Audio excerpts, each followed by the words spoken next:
నేను తొర్రూరులో నాకు ఇల్లు ఉన్నది, తొర్రూరులో నాకు ఆఫీస్ ఉన్నది. నేను ఎప్పుడు తొర్రూరులో పండుకుంటుంది.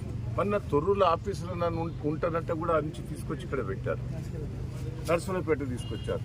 ఆడ ఝాన్సీ గారికి సిటిజన్షిప్ అమెరికాలో ఉన్నది. ఆమె ఇక్కడ ఇల్లు లేదు, ఏది లేదు, తొర్రూరులో ఆమె బాధాపు ఉన్నది. ఆమె అంటే ఎంత ఘోరం అండి.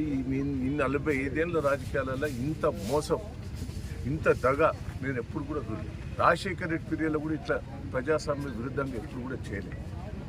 కానీ ఇప్పుడు ఎందుకో ప్రజాస్వామ్య విరుద్ధంగా నాకు రాజకీయాలలో ఈ కక్ష సాధింపులు చేయటం వల్ల రాజకీయాల్లో ఉండాలన్నా తప్పుకోవాలన్నా ఏంది ఇంత గోస ఏందండి? ప్రజలు నాకు పట్టం కట్టారు.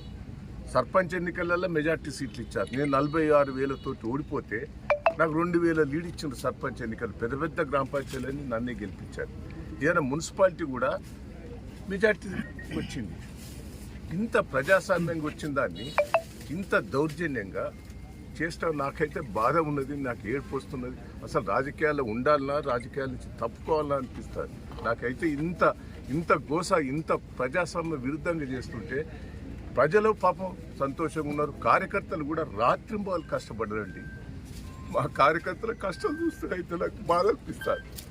ప్రజలైతే కార్యకర్తలు 2 రోజుల బట్టి భోజనం లేకుండా 10,000 మంది కార్యకర్తలు వచ్చి రాత్రింబవళ్ళు కష్టపడ్డారు నా కోసం.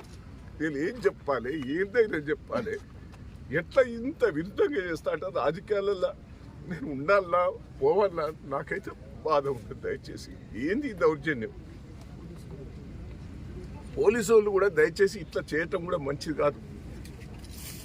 కేసీఆర్ని చూస్తే పక్క అభిమానం, మహేంద్రని చూస్తే అభిమానం ప్రజలు.